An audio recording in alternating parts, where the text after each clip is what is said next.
Well, hello, friends. Mark Holmes here, and as always, I want to thank you guys for watching, commenting, subscribing, and being part of the Joe Boo Sports Report. Without you guys, this literally does not work. Ignore the hair. The hair is crazy, okay? My wife was like, "You're not going to go do a video like that." I'm like, "Yeah, I am.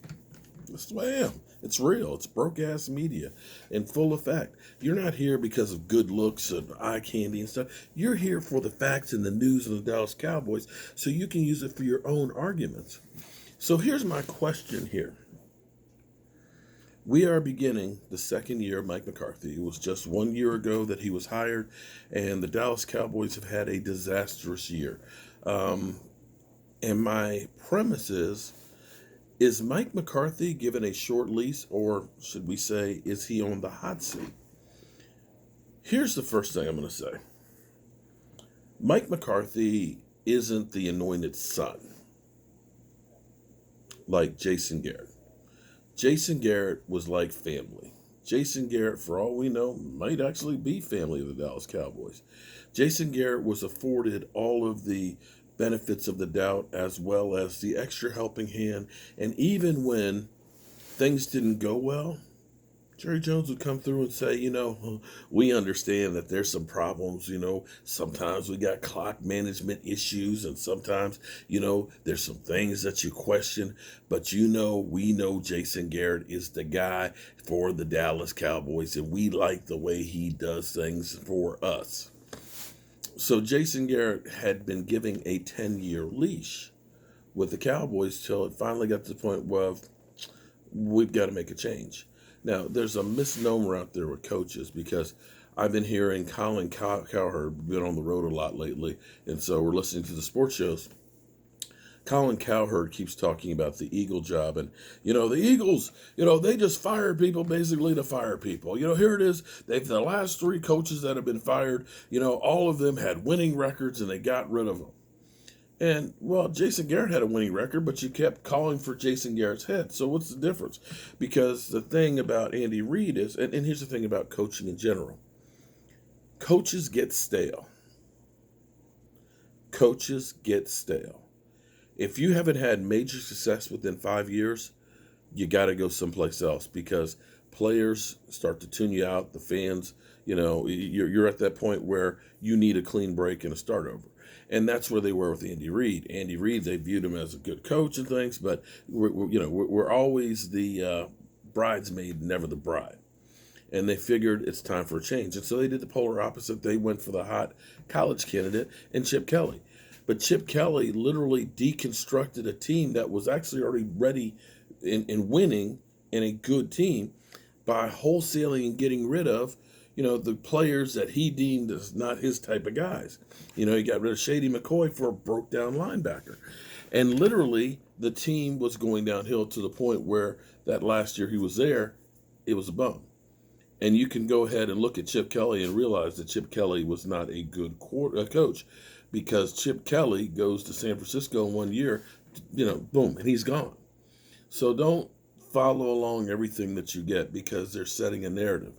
And the thing with Peterson is, we're hearing there's a lot of stuff in that situation. Some of that's the owner and the GM, which can be Jerry Jones like we're hearing now. Peterson seems to be a little bit arrogant and, probably for winning the Super Bowl, pretty much has kind of had, the chip on his shoulder that, hey, I'm the guy who finally brought the Eagles a world I'm sorry, they had 3 world championships, a Super Bowl championship. So, I walk on water. And I think that was one of those ones where this whole thing escalated and maybe neither side really wanted this to happen because I think Lurie was thinking, okay, Chip Kelly's going to bend the knee and do the things that I want him to do. And, Doug Peterson probably was going through and like, nah, I can do what I want because I can walk on water. I won a Super Bowl. And it came to a head and finally, nope, you're fired. And that's where that situation came. So enter Mike Nolan, who's not part of the family. Not part of the family, if you know what I mean. Mike Nolan, who was given the keys to the kingdom last year and made decisions that were disastrous. Now you see the Jones family coming back into the fold, being part of the interview process. And we're hearing things about, Witt being, wowing the Cowboys owner Jerry Jones. Not that he wowed Mike McCarthy. Now, here's the thing for Mike McCarthy. Because you get Dan Quinn. Dan Quinn, of course, is a guy that he's got experience with from George Witt. Witt, a guy who worked with him for 11 years. So in essence, this is still kind of a Mike McCarthy's guy. And I think, don't quote me, but I think that Mike McCarthy has to do really, really well next year or he will be gone. Because here's the other point that was right here. You had Kellen Moore talking about how much he was looking forward to going to his alma mater. You already had the interview for him. You literally had him out the door and ready to go, excited about it, everything else. But then all of a sudden, out of nowhere, comes this 3-year deal for Kellen Moore, who Kellen Moore is Jason Garrett 2.0. I'm not saying that he'll be that way as head coach, but he is another one of those guys that the Cowboys deem as family. He played for him as a backup quarterback, right? He's, done quarterback coaching and now offensive coordinator. And there's some dog hair or something in my eye. He is the coach in waiting. And if you remember, it's kind of similar situations you had with Jason Garrett. Jason Garrett brought back from the Miami Dolphins as offensive coordinator, sitting there in case shit happens with Wade Phillips. Wade Phillips, who was another guy who wasn't a Cowboys, family member. He gets X'd, boom, here he comes. So we're sitting here in a deja vu moment from where we were before. We've got Mike McCarthy, not family, bringing in his friends and his guys. So Mike McCarthy has got to have a really good season, or else I think he's going to be swimming with the fishes here because we're trying to run a business. And I believe, I could be wrong, but there's a sense of urgency on Jerry Jones right now. If 2020 hasn't taught us anything, it's taught us that you better make sure you make the most of your time, because just like that, you're gone. You've seen so many people just go. And I know Jerry wants to make sure that he's holding up that trophy in defiance of the NFL, much like Al Davis. And so you can best believe that if the Cowboys don't win that division next year, if the Cowboys aren't in the playoffs, when you see teams like Seattle, which broke franchise records on offense, let go of Brian Schottenheimer, when you see Doug Peterson 3 years after winning a Super Bowl out in Philadelphia, bro, Mike McCarthy can be let go real quick, really, really quick. And this is where Dan Quinn, hey, buddy, you got the limelight. You're in Dallas. Everybody's going to be following you.